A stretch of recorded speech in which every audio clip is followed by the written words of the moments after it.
most of these distilled stories form the foundation of religious texts, and religious texts and myths and stories are, as I said, part of the outer perimeter of our society.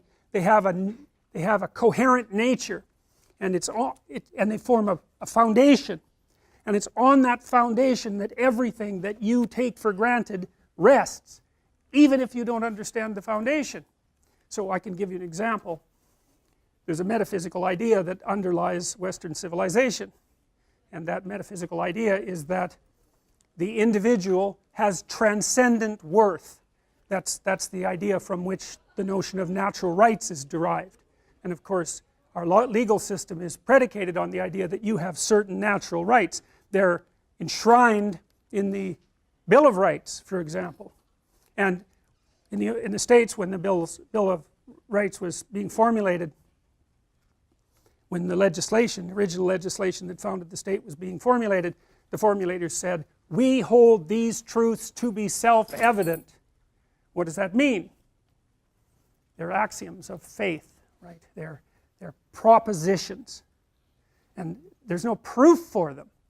They're a mode of operation in the world. And so the hypothesis is something like, well, if I treat you like there's something about you that has transcendent value, implicit, intrinsic value, whatever that might be, and there are stories about that, and we'll talk about that, and you do the same to me, and then we set up a body of laws that recognizes the sovereignty of the individual, so that the law itself has to act with respect towards every individual, even if that individual has done something reprehensible, which is very weird if you think about it, then our society will work better.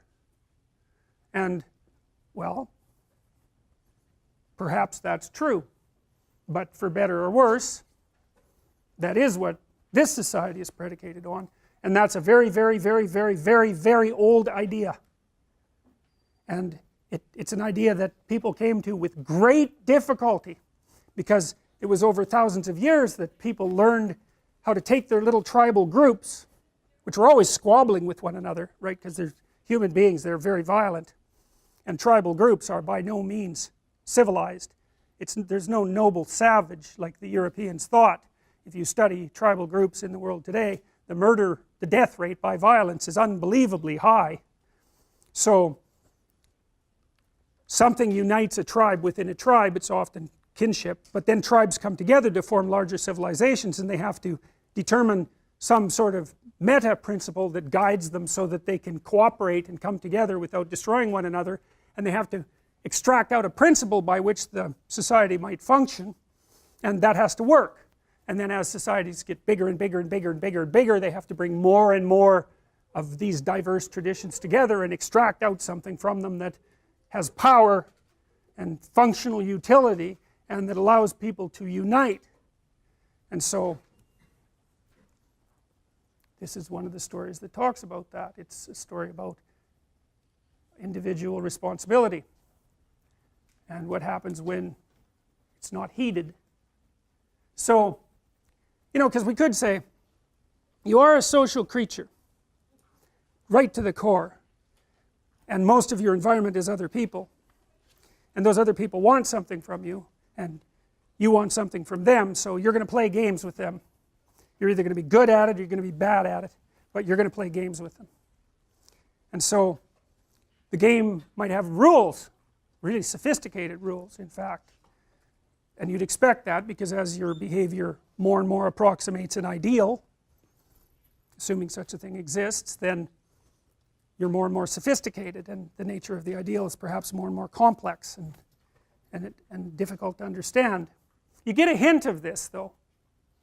You can get a hint of this because you will see, if you pay attention to your own soul, your psyche, your unconscious, you'll see that there are people that you admire and that there are people that you have contempt for. And it isn't necessarily that you're 100% accurate in your judgment.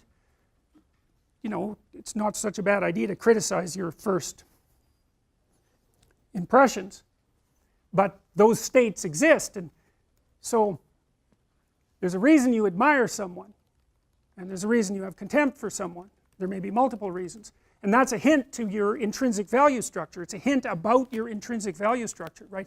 You wouldn't admire someone unless there was something about them that you valued, and perhaps that you would also like to be able to do. And you wouldn't despise someone or have contempt for them if you didn't feel that something they were doing was wrong, and that it would be wrong if you did it too. And so you're bringing to bear on the situation an implicit morality. And you have to do that because, as I said,